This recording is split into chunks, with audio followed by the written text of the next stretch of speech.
All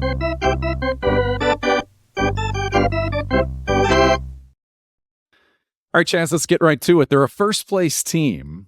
As the weekend starts, the Reds are the top team in the most competitive division in baseball right now. That's the National League Central. No one in either league has been better on the road than the Cincinnati Reds.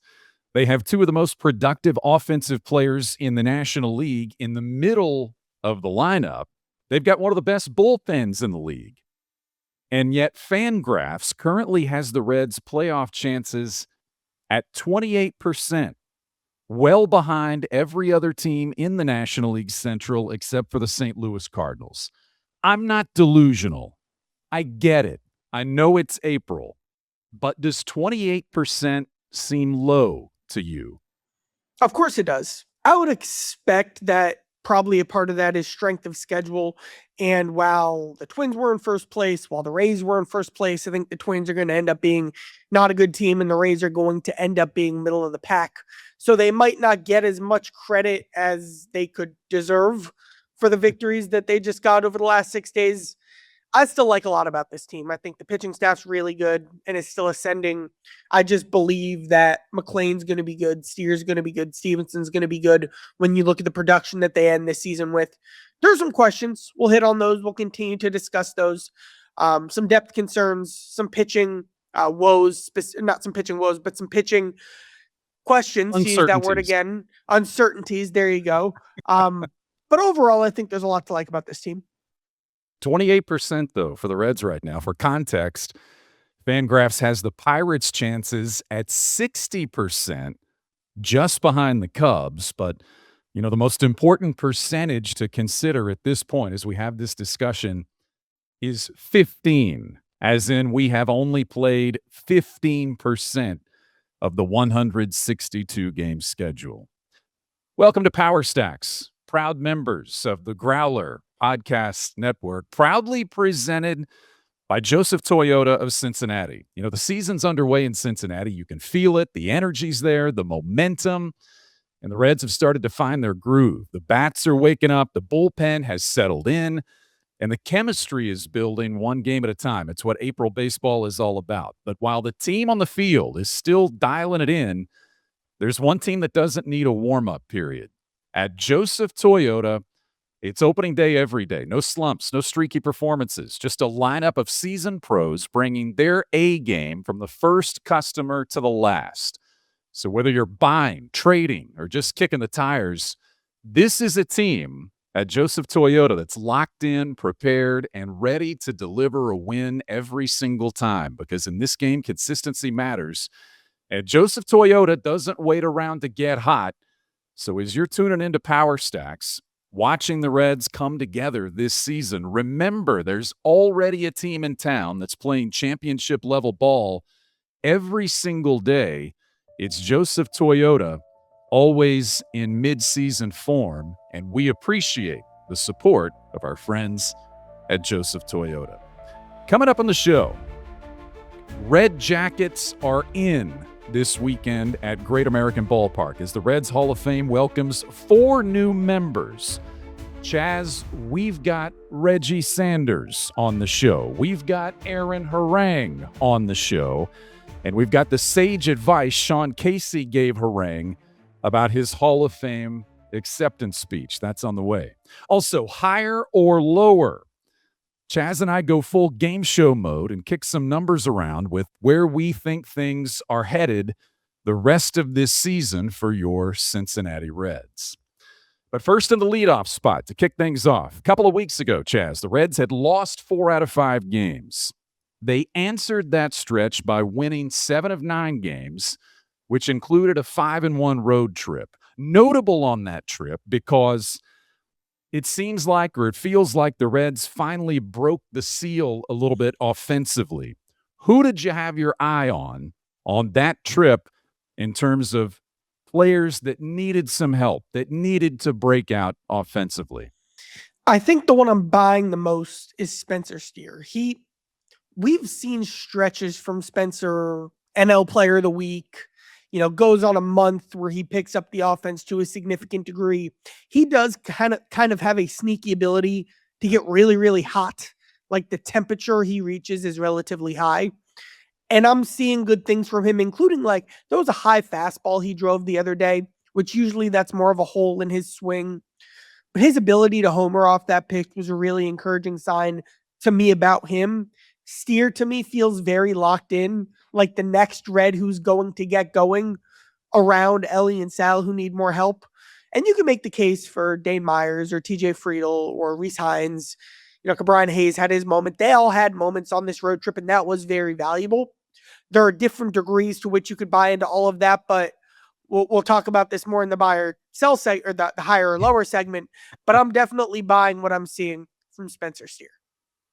On the trip, the Reds scored 5 runs, 7 runs, 6 runs, 12 runs.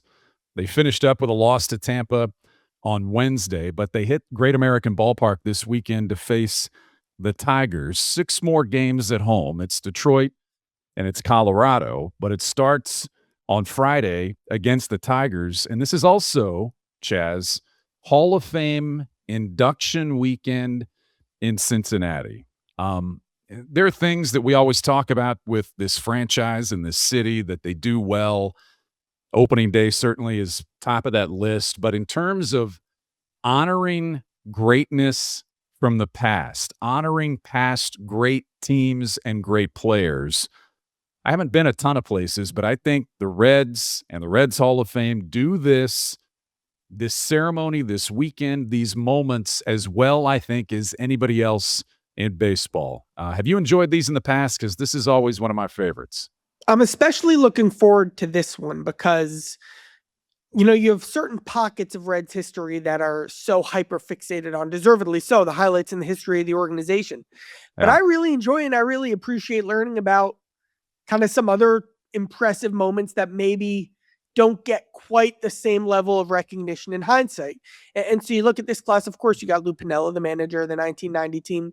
Then you've got Reggie Sanders in the era of Reds baseball that he represents. You've got Aaron Harang in the era of Reds baseball that he represents. And then Brandon Phillips is going to be the first time really that the 2010 to 2013 Reds are being honored and reflected on with a retirement, with a Hall of Fame induction type of thing. Like Votto will get that, Bruce will get that, Cueto will get that all down the road, Chapman. But Phillips gets to be the first one to experience that with that group. So with that core. So you look at it, and it's a fun era of Reds baseball, an era of Reds baseball that a lot of which I grew up with.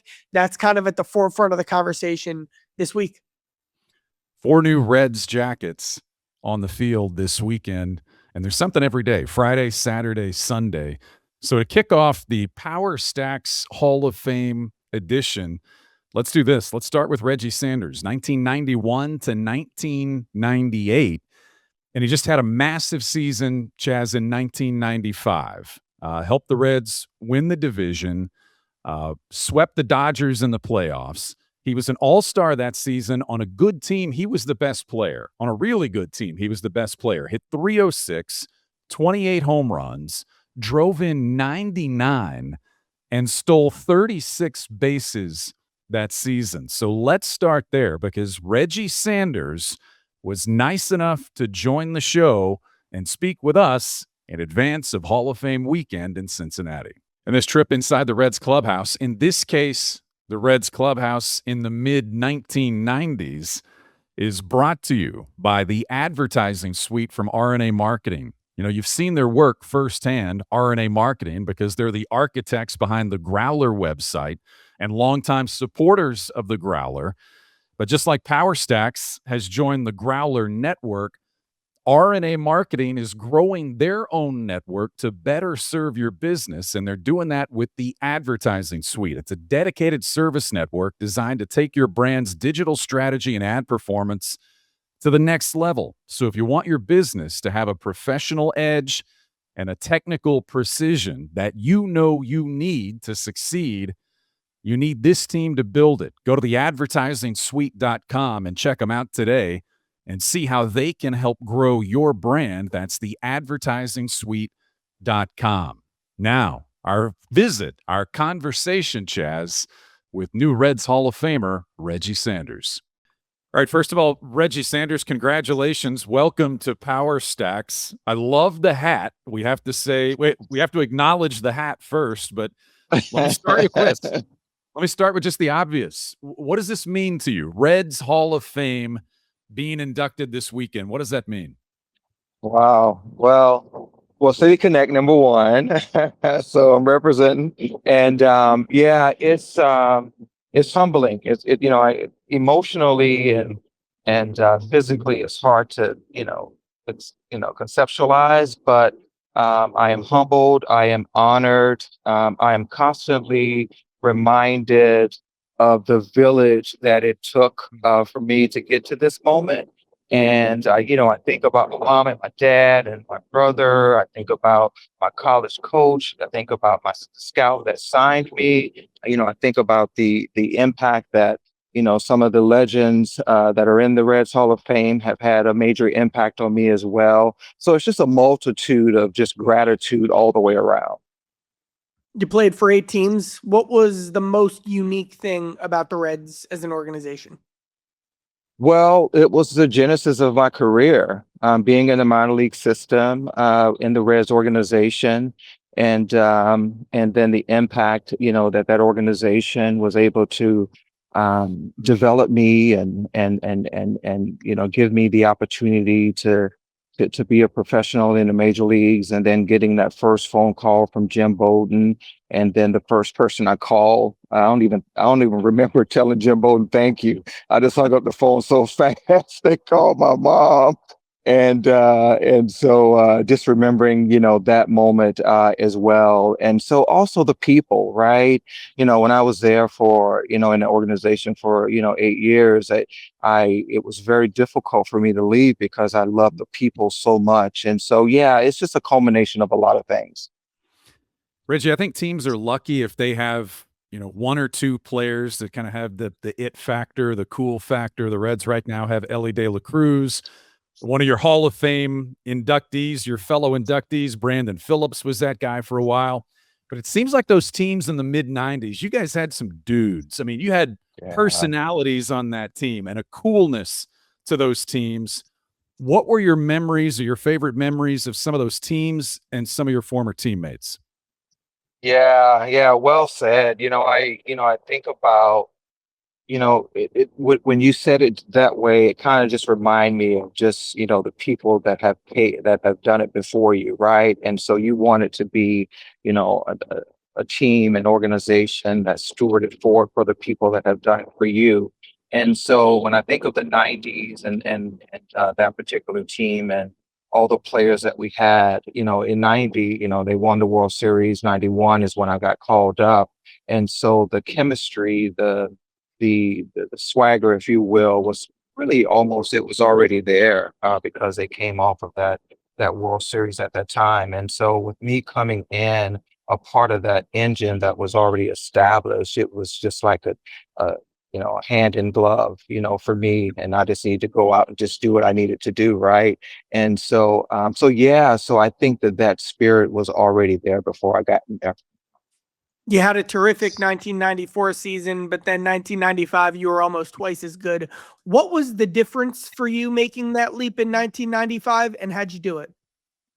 Yeah, so I mean, like Barry Larkin. Barry Larkin was probably the guy that from a baseball standpoint, was the one that showed me how to be a professional, that really showed me how to deal with the ups and downs and challenges of 162 games. And so the spirit of that, I think he taught me how to deal with the ebb and flow of a major league season, and then learning my strength, my weaknesses, and what my role was inside of the engine, if you will, from that standpoint.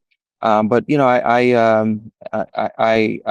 got that my dad. When I think about him and the discipline that he had given me, and showing me leadership, in his style, I think I was able to bring that as a young boy, and then continue to develop that into a major league player as well. You mentioned Larkin, who's one of our colleagues on the broadcast side now. I've heard you talk about Eric Davis a lot.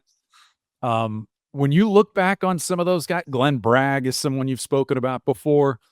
When you look back, they all probably influenced you in certain ways. What were those relationships like then for a young player coming in and having some of those guys in front of you? Yeah, well, it was pivotal. Yeah, it was necessary. They were willing. They stepped up. It was easy for them. And, I can remember also in the minor leagues and getting an opportunity to kind of be around a little bit the major leaguers as a minor leaguer, and just how welcoming they were at that moment in time when I wasn't even a part of the major league system, right? And so I'd already kind of built a relationship with those guys early on. And then when I got the opportunity at a major league level, it was just a major extension of their character and who they were. And I share the story all the time about Eric Davis. I get a call from Jim Bowden, and then I'm headed to Cincinnati. Get in the car. I'm headed to Riverfront Stadium. Back then you would drive underneath the stadium to get to the clubhouse, and so I'm driving on the stadium. When you get to the red door, that indicated that you were at the Reds clubhouse. So first door is the meeting room, second door is the main clubhouse. I opened the first red door, and then there's Eric Davis. I'm just as nervous as I could be. And so as I, open the red door and I see Eric Davis, and he was like, "Hey man." I was like, "Hey, Mr. Davis." He said, "Look, man," he said, "I wanted to get to you before everybody else did and just let you know that, hey, look, we are here for you. Don't you worry about a thing. I will be okay. So you go out and ball, and if I ever can lend a hand, I am here for you." And so as a young player, you can imagine what that had did for me. And so I'm forever grateful for him. Who in the game now reminds you of yourself? Ooh, that's a great question. That wasn't even asked. Ah, man. Oof, I would have to say, I work with the Kansas City Royals, and so I'm in a leadership development. So I get to help foster and cultivate the next generation of players on and off the field. And so I would say, the person that I spend a lot of time with would probably be Bobby Witt Jr. When I think about, just his raw ability, his power, his speed, his knowledge for the game, and then his care for his teammates, right? And so I would have to say Bobby Witt Jr.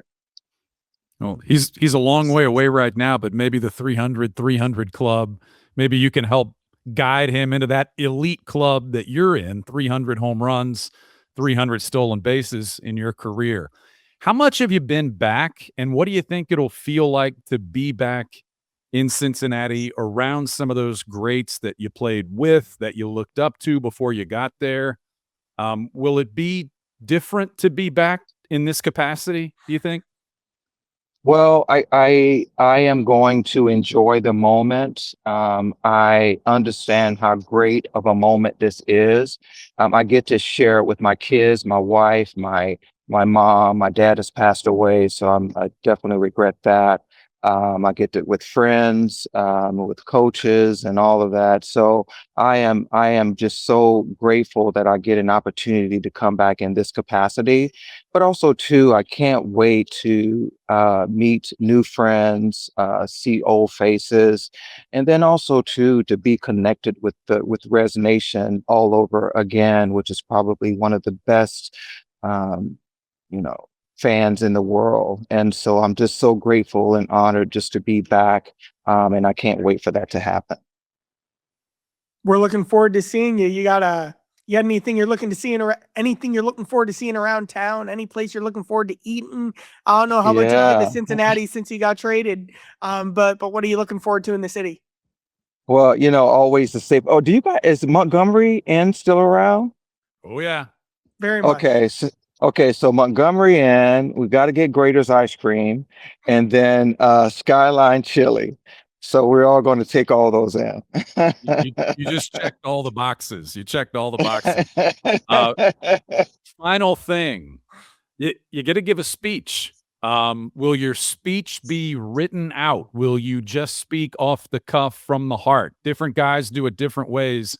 How will you do it, and what do you want to convey in your speech? Yeah, that's a great question.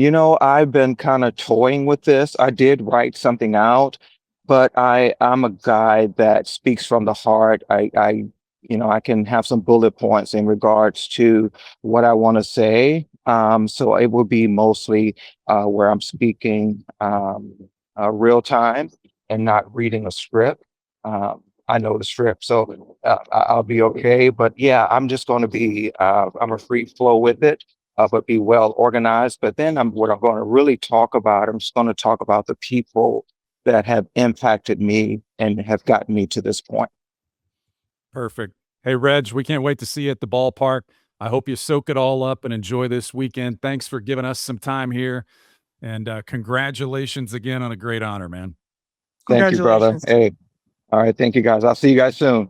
All right, we appreciate Reggie so much. Outstanding conversation. And that conversation inside the clubhouse brought to you by the advertising suite from RNA Marketing. We've said it before. They've got decades of experience, Chaz, decades of expertise that they've put to use for so many successful businesses, and they can do it for you. It's not a startup. It's the culmination of RNA Marketing's long-standing history of results, and now it's organized into a specific high-powered suite of services. Just go to theadvertisingsuite.com. Chaz, with Reggie Sanders, I mentioned 300. Think about that. 300 home runs, 300 steals. I don't think he ever had a 30-30 season, but he finished 300-300, and the members of the 300-300 club across Major League Baseball are Barry Bonds, Willie Mays, Andre Dawson, Bobby Bonds, Steve Finley, Alex Rodriguez, Carlos Beltran, and Reggie Sanders. That's exclusive company, and I don't think you could have pinned me down. I don't think I could have come up with that list or the fact that Reggie Sanders was on it. That's impressive. Obviously, I missed the bulk of his prime, and I, learn and study and research a lot about him as a player and everything like that. Until we had him on, I didn't necessarily recognize the presence, the personality, the cool factor that he brought to Yeah. the table. I mean, this guy feels like a ball player. And that's part of the fun of what this weekend represents as well, is being able to kind of show that to people like me who weren't able to see it live in person. Yeah. The rest of the class, you touched on that, but, Piniella, for such a short time, such a short tenure in Cincinnati, obviously only one of four managers to lead the Reds to a World Series win, and he did it in his first year with the wire-to-wire team in 1990. He's beloved because he was in the same way, in some ways, in the same way that Pete Rose was, Cincinnati. Pete Rose was from Cincinnati, but Lou Piniella had that same attitude because people are going to remember and rehash the yelling and the cursing and the base throwing. But more than anything else, Lou Piniella was a winner who brought together a group of people who won at the level in 1990 that we hadn't seen before, wire to wire. Here's my best 1990 Reds story. Of course, this is very delayed, but the Reds are playing the Dodgers in the playoffs last year. And I'm talking to one of the Reds veterans, and we're just chit-chatting about Reds history and this team. And I tell this player the story of Eric Davis's homer in game one and what that did for the upset and the catalyst and the Reds being an underdog and that changing with the drop of a hat. And then just the feel that series had immediately from the jump in game one. And that player actually had said, hey, share that with a couple more guys. And so I actually told the story of Eric Davis's homer to a few of the Reds before game one of that Dodgers series, because it kind of did feel similar. Reds going up against the defending champ, massive underdogs, the team in the sport that you're facing. And the Reds didn't beat LA, but it all goes to show the power of that moment of how ready to play the Reds were in 1990. And a huge part of that, of course, is the players, primarily the players, But then, of course, now a team Hall of Fame manager in Lou Piniella clearly setting a tone and having the Reds ready to meet that moment and meet that level in 1990 is an all-time thing. Cool. Very cool. Let's do Only the Best right now, presented by Joseph Toyota of Cincinnati. And I do Only the Best right now because I think some of the best stuff that we have in store for the weekend is going to be everything involving Brandon Phillips. The Reds announced late in the week that Phillips, who has not really been around since he left, I don't think he's been around Not at at all. all. No. He's coming back and he's going to sign the one-day contract so that he can officially retire a Cincinnati Red. Also on Friday, between the end of the game and the fireworks, Friday night, he'll be on the field. Jim Day will do a Q&A with Brandon Phillips. I think all of those things, and literally every time Phillips is introduced or announced or honored, will be the loudest ovations that we see at the ballpark this weekend. He was that beloved as a player by the fan base, not just because he was great, not just because of all the gold gloves, and not just because of all the spectacular plays, but because he engaged with the fans in a way that few players have or few players are even able to. He was cool. He gave the Cincinnati Reds the cool factor and the it factor that was noticeable outside Cincinnati. And Brandon Phillips will always be beloved in this city for those reasons. So Brandon Phillips joined the Reds in 2006, 2007, something in there. So I'm a kid then. And then he was with the Reds through like 2016. That's kind of the end of my baseball career. So let me tell you something about myself. I was a fine little league baseball player. We don't need to pretend I'm any better than I was. However, I did play, I did have a swing. You don't have to be a great player to have a swing, and you're always working on your swing, tweaking your swing. And it probably would have been around 2009, 2010. I went under the hood at 12 years old. I was looking for something because I wanted to be looser in the box. This is a 100% true story. I wanted to be looser in the box. Again, I'm hitting fourth on some, small whatever, but still, I want to be the best I can. And so the adjustment I came up with was watching Phillips, and Phillips did kind of a twirl. I'm holding a pen. It doesn't really work because the pen's very small, but Brandon used his front hand and he twirled the bat 3 or 4 times until the pitcher reached back and separated and started his motion. And so I did that, and I twirl, and then I kept moving. I stayed loose, and then when the pitcher started his motion, then I went twirl into my load back, timing into my swing. So a part of the reason I did it was just because Brandon was really cool. But then another part of the reason I did it was it actually did work for me. And that work's very relative. Again, I wasn't that great, but I was fine. And I did steal Brandon's routine, and it helped. It absolutely, truly helped. And still, whenever I play in a softball game or anything like that, or I take a swing for the heck of it, I still do the twirl because to me, that's my swing. And I stole that from Brandon. I want more stories on this show of when young Chaz went under the hood. When Chaz went under the hood to work on his game, whether it was basketball or baseball or tennis, those tough days when you were grinding at Seven Hills on the mean streets out that way. I want those stories, part of your comeuppance. Again, saying this worked is all relative. It worked to the level that I could reach, but it did work. It 1,000% genuinely helped my swing, the Brandon Phillips bat twirl. All right. And the beauty of the Brandon Phillips start to finish, where he finishes in the Reds Hall of Fame, is they got him for nothing. DFA'd in Cleveland, and they got him for nothing. Right about the same time, they also got Bronson Arroyo, 2 big deals that were really a big part of that era of Reds baseball. And also part of that era with a lot of wins and a lot of strikeouts and just an everyday attitude was Aaron Harang. Aaron Harang started 5 consecutive opening days for the Cincinnati Reds. He was a workhorse. He was respected. He was quiet in the way that he went about stuff, but incredibly successful, and left just about the time that was turning the page to playoff baseball, that next era that you talked about that Phillips was such a big part of. But Aaron Harang also will be inducted this weekend, kind enough to join us here on Power Stacks. All right, first of all, Aaron, congratulations. It's a huge honor. I know you feel that way. Welcome to Power Stacks. Thanks for doing this. What was your reaction? Where were you? How did you find out? And what was the reaction when you found out you were going to be a Reds Hall of Famer? Yeah. I was driving, had to go get my kids from school, and Rick Walls had texted me and said, "Hey, we need to chat."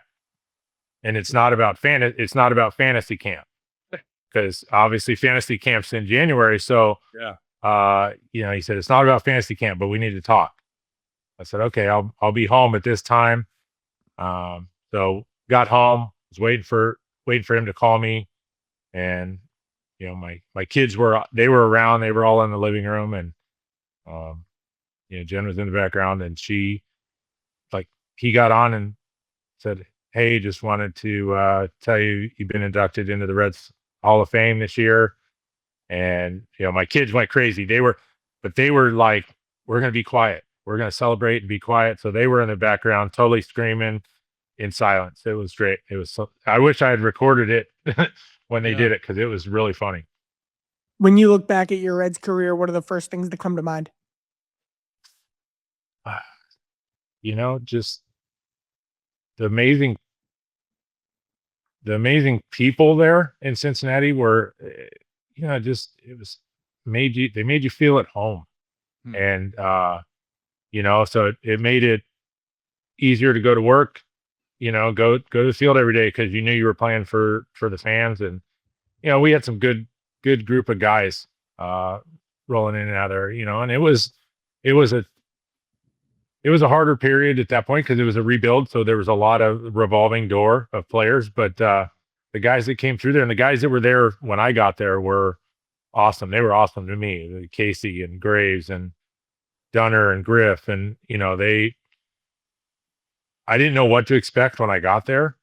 I was still a rookie. And so I got there, but they said, "Hey, you're going every fifth day and you're going to have 110 pitches and go get them." And it kind of let me just, build into the pitcher that I knew I could be, because I wasn't getting that opportunity when I was in Oakland. So it gave me a chance to really show what I could do, show what type of pitcher I was, and really let me just kind of fall into my own. Do you remember when things changed for you, when you stopped feeling like a rookie, when you knew that you were going to be a big part of whatever happened in Cincinnati? When did that change for you? How did you feel, and how did you know that you were there to be one of the leaders and to contribute as much as you did as a pitcher? I think I would have to say probably the middle of the '04 season. I was still, still young, still kind of trying to get my feet underneath me. And, just having guys like Barry and Griff and Danny and, some of those guys around. And then the next year in '05 coming in, and I had David Weathers and Kent Merker and, all these veteran guys that were around, and just kind of, Paul Wilson and Eric Milton. And they were just like, "Hey, go out and be you, pitch the way you can, and go out there as long as you can." And, having all those guys around was a huge part. And, and they would be on me if I was slacking off or what, so it was having all those guys around to kind of hold you accountable was great. When I think back on your Reds career, something I think of was, especially early in the 2000s, the Reds necessarily weren't the best at pitching development. They didn't have the most loaded rotations. But then as your Reds career went along, that became something that became a strength of the organization. And then the 2010 rotation was nails. And then it obviously kept getting better from there. How did you see Reds pitching development evolve and improve over your tenure with the organization? I think they saw what I was doing, And I went out and I tried to, I wasn't a big vocal guy. Yeah, we would have conversations and stuff. And, I tried to lead by example. And then '06, Bronson comes in and, you know, uh, we started getting, Matt Belial was there. And, I think shortly after that, I think we got Volquez came over, and you start getting those pieces, and we all kind of started feeding off one another and watching how we went about our work every day. And having a group that starts to fall in to seeing success from your teammates. Well, what are they doing? What can I do better? And so it was became a lot of that. You just kind of followed along in the footsteps, talking with guys, having being out in the outfield during batting practice and having those amazing conversations and learning about their experiences and kind of their struggles. And hey, I had success with this. What do you have success with? And that back and forth was always like, it's a key part of getting a team all together and on the same page. I can imagine this weekend is going to be overwhelming. There'll be a lot of people, a lot of handshakes, and a lot of interviews and pictures. But if you can get, 5-10 minutes with a guy or a couple of guys just to talk, who are you looking forward to catching up with? Is there somebody in particular that stands out? I'm excited to see Case. Yeah. We were texting. I texted him a couple weeks ago, him and Danny. And I seen Danny out at fantasy camp a couple years ago. But we'll text back and forth randomly. But I texted those guys and was like, any suggestions on length for my speech and all that? I was trying to get pointers because it's, I didn't know which route to go, how long I need to do it, how, what. And so, they both texted me back and they just said, don't be boring and don't be too long. But I was like, oh, thanks for the positive advice there. But, I think seeing Case is going to be exciting. I know, I've seen some of the older Hall of Fame guys over the past couple of years. You see them. I've been out to spring training a couple times the last few years, taking my son out there. And so, but it's going to be great. It's going to be, a crazy weekend, but we're looking forward to it. I know my kids are being able to bring my kids back to Cincinnati, and they were very young, so they don't remember a whole lot. My oldest daughter does. She remembers a little bit. So, but to be able to come back and, we'll be able to see some friends that we made there too. They're going to be coming to the game on Saturday. And my folks are flying in, and my brother's coming down with his boys and him and his wife, and my brother-in-law and sister-in-law, niece and nephew are coming out. I mean, we got a whole crew coming. So it's gonna be a fun weekend. That's good. And I know you're a big dude, but you still have to brace yourself for that first Sean Casey bear hug, right? Yeah. I'll make sure my feet are planted and ready to go. Does anything come to mind from Tito being your bench coach in 2003? Yeah. I texted Tito like the day after he got the job in Cincinnati. And I got to be in spring training with him in 2014 when he was with Cleveland. I was in spring training with them. So I got to be around him, and, we've kept in touch since then. Randomly I texted him when he got his 2000th win, and, seen him the last two spring trainings. And so I love seeing how the team's playing right now. It's been fun watching them. And, and that's how Tito is. And so, he just brings the best out in his players, and they play hard for him. And, so it's showing right now and then last year too, and getting them into the playoffs. So you played, aside from your time in Cincinnati, you saw several different organizations and several different teams. How did you get your kids hooked on the Reds? You mentioned how excited your kids are and that your son keeps up with the Reds right now religiously. Did you have to sell them on it, or did that happen organically? No, it's it kind of just, I didn't have to sell them on anything. It was pretty much, we did make one trip back. I think it was in 2017. We came back for a weekend.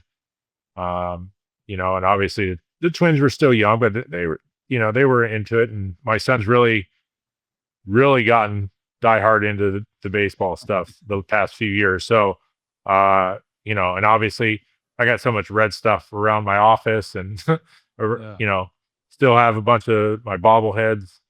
So they know the Reds were a big part of my career, my life, and they've just gotten into it. And being in spring training the last few years, my son's he's sold on it because he thinks I'm cool because I get all the perks when I come to spring training. I get to go wherever I want. So around the complex. So he loves that, and he's got to meet a bunch of the players, and so it's been a treat.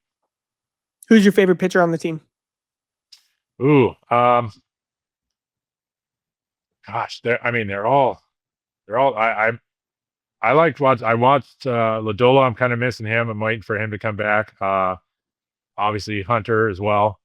My son loves Hunter too. He got to play catch with him 2 springs ago. Hunter brought him out on the field and was playing catch with him and stuff. So,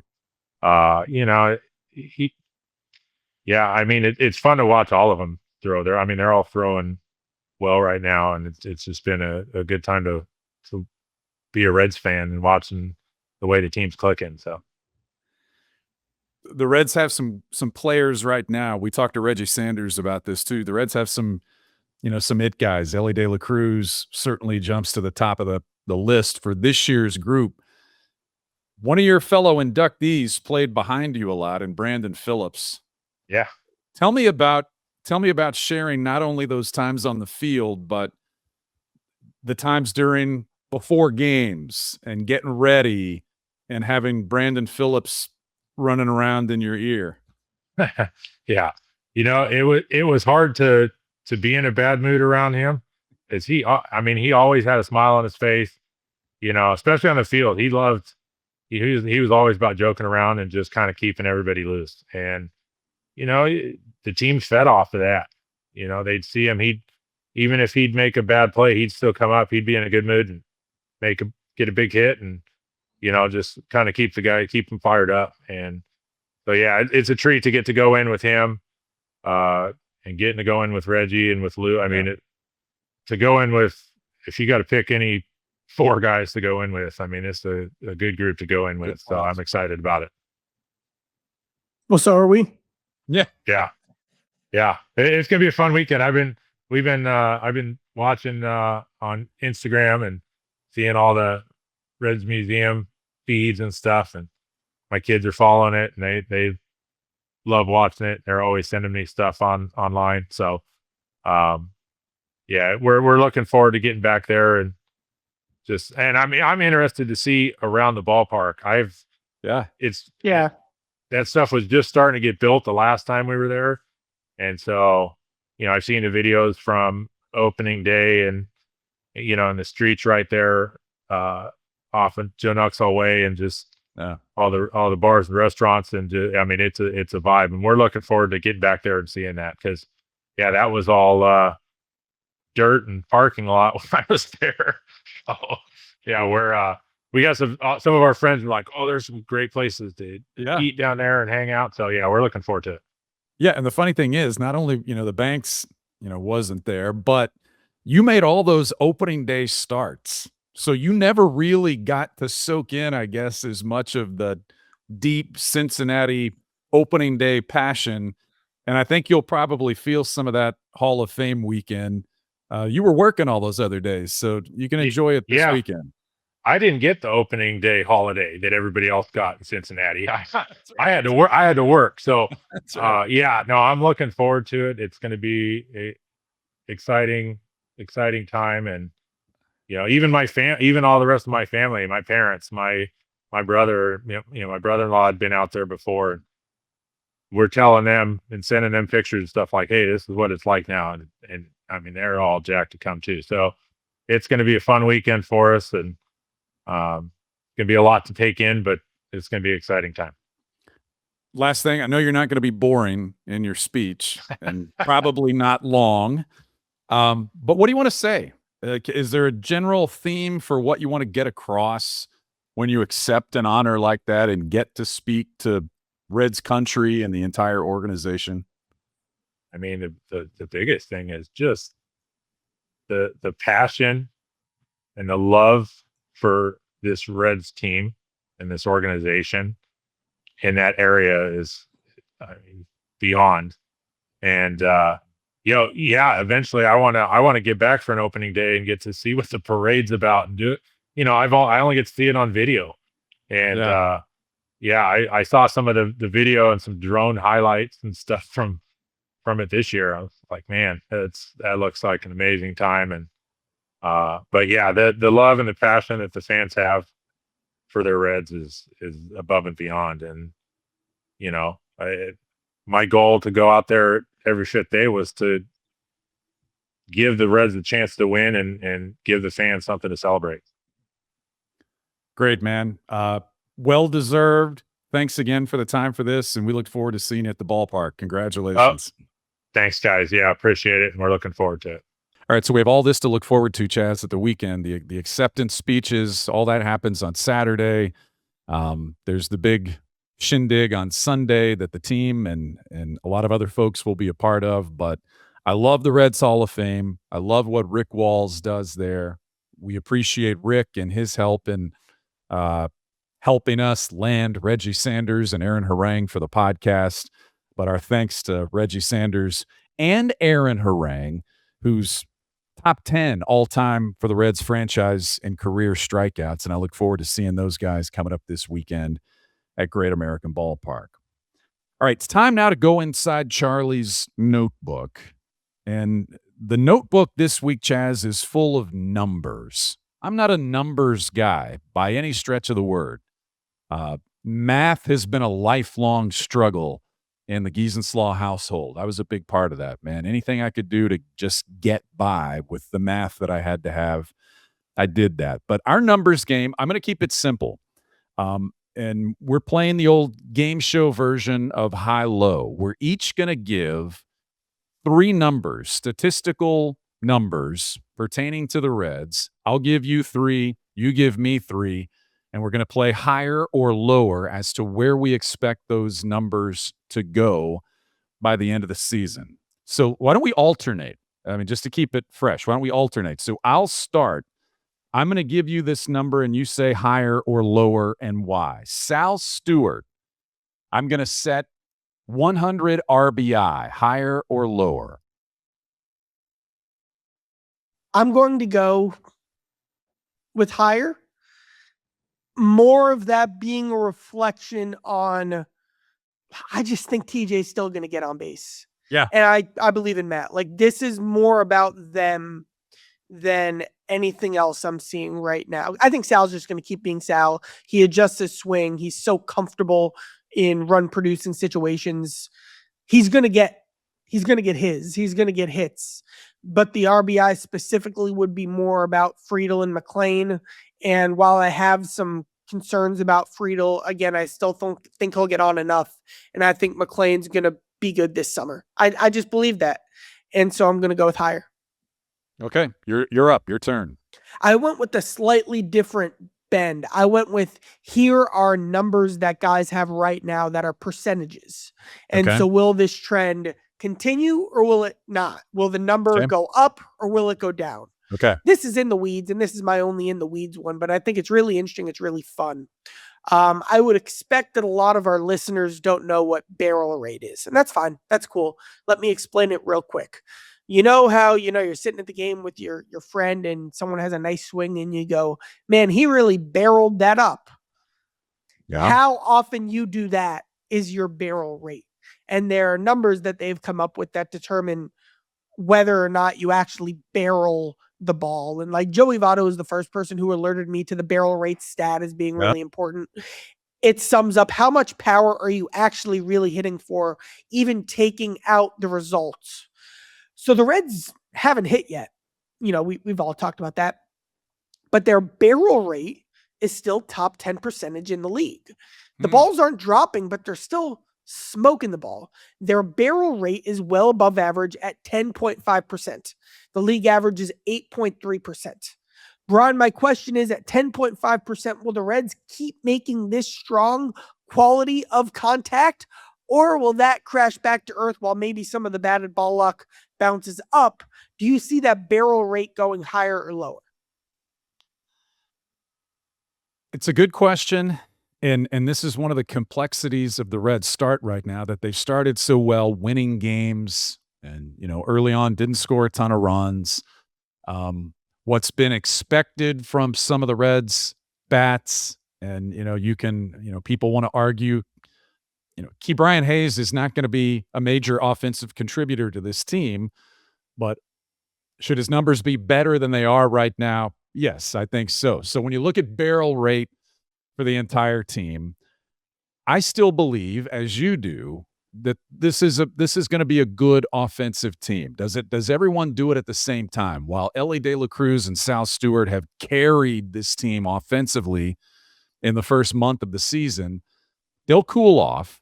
Are there other people who can step up and bridge the gap a little bit when certain players cool off? I still expect that to happen. So I expect that they'll continue to hit balls hard, and I think the barrel rate will go up from where it is right now, even though it's already good. Are they going to be, just the Bash Brothers? No. But I think they're going to continue to hit the ball hard. I can see a growing confidence right now in some of the guys that really need it. So I'll say up. I'll say higher. Next on the list, how about this one? And talk about Elly De La Cruz. Games played this season. Now, this is a little bit, there's a gray area here because, of course, health plays into this. But after 160 and 162, if I give you 158 for Elly De La Cruz, higher or lower? I'm going to go with higher, specifically because you said games played. Okay.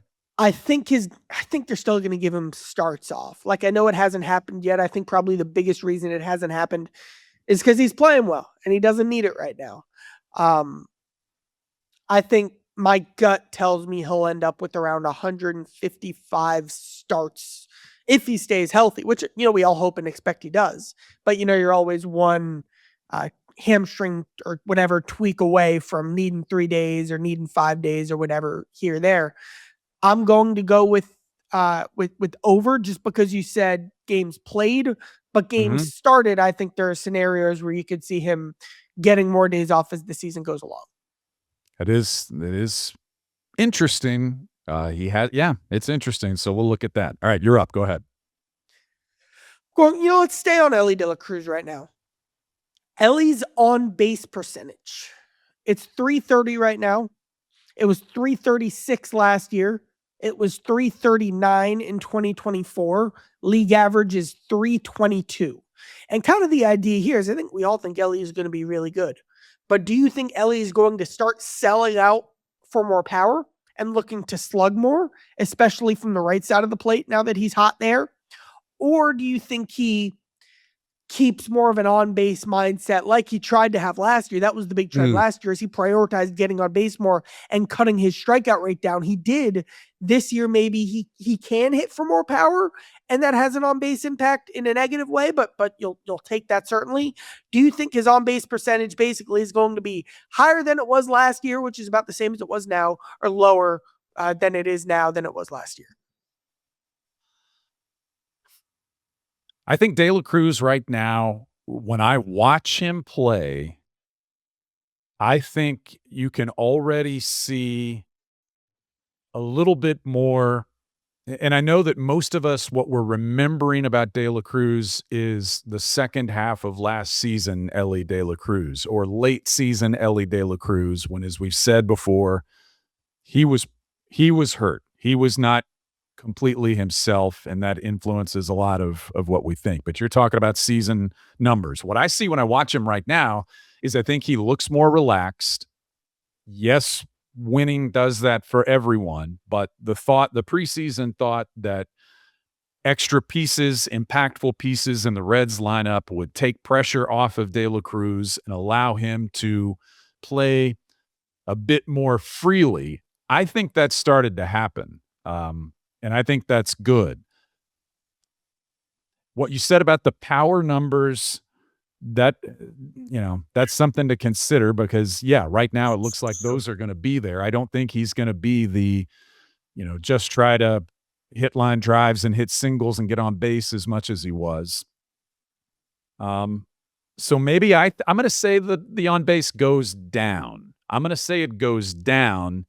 I still think he's on the way to having a really good year. But for some of those reasons and those factors, let's say slightly lower. And I think that still fits well within the Reds having a very successful offensive campaign and him being a very big part of it. We'll go there. That's exactly how I see it. Okay, good. Well, I'm stunned that just because you think more deeply about this than I do, but that gives me a little bit of shot in the arm that you agree with what I said. My third and final category is Emilio Pagan. And like I said, I'm keeping these simple, but I think of things in, simplistic terms. And just the save number, he had 32 last year. We talked about the depth of this bullpen as it stands, mostly healthy right now and potentially getting healthier. But he had 32 saves last year. Will he reach that number again this year, higher or lower? I mean, the question is, does Tony end up taking the 9th? That's a great question. That's the question. I think early in the season, more people have saves already. Yeah. I think the Reds are going to win more close games. So that helps Emilio. They're going to be more, I think he'll have more save opportunities than he did last season. I think the Reds will have more save opportunities than he did last season. I'm not even going to make this about Emilio. I just think in a vacuum too, this is just something I believe, that your best setup reliever is the most important role in your bullpen, because that guy can enter with the bases loaded. He can enter for the middle of the lineup in a big spot. Like, I actually do believe in having your best reliever not close. And even if you got to a world where Tony is just so clearly your best reliever, I just think he's more valuable where he is. And then Emilio, his biggest strength might be just he knows how to handle the 9th. Yeah. And that's not flashy. That's not. But I think some of the flash and some of the sizzle with his fastball velocity will just get there. He actually truly does look better every time he takes the mound. Like, take the results out of it.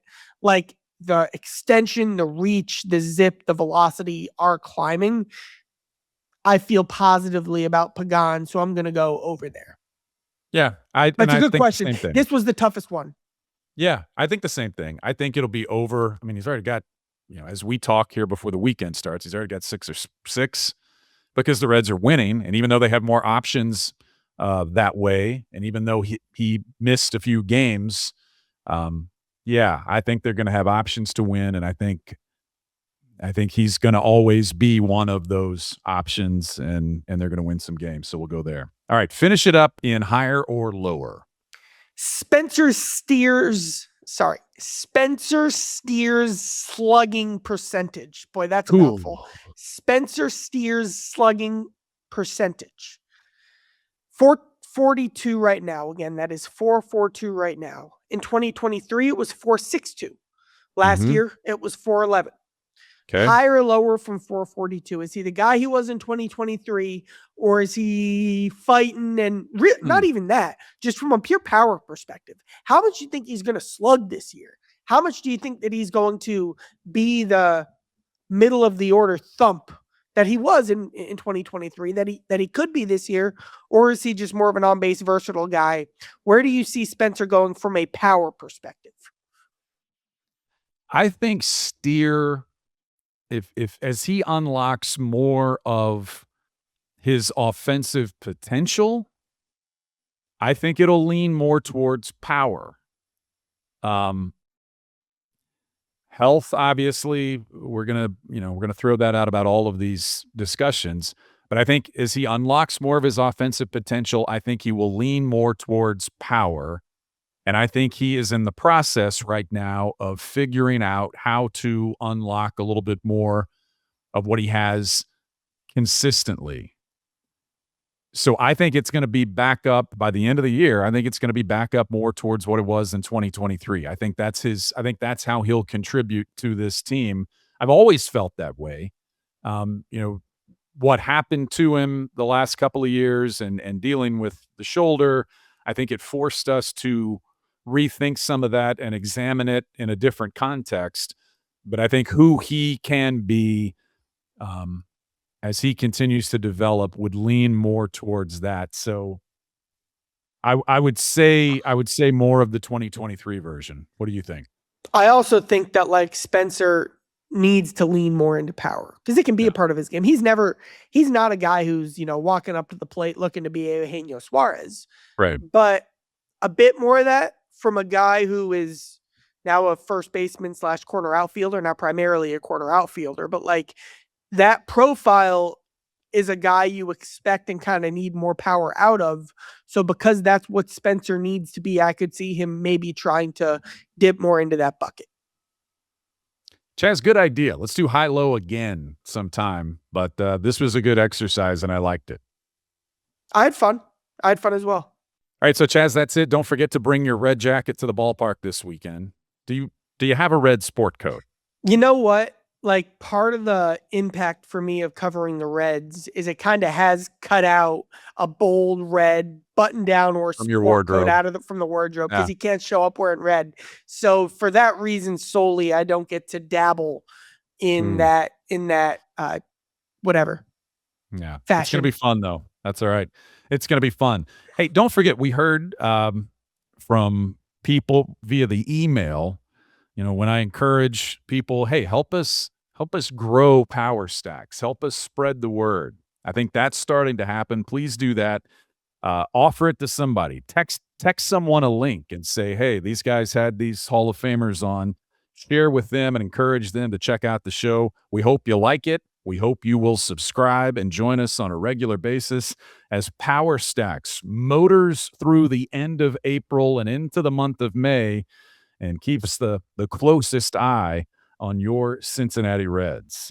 Thanks to producer Kent, thanks to Aaron Harang, Reggie Sanders, and thanks to you for watching and listening. Chaz, we'll see you at the ballpark, and we'll see you next time on Power Stacks.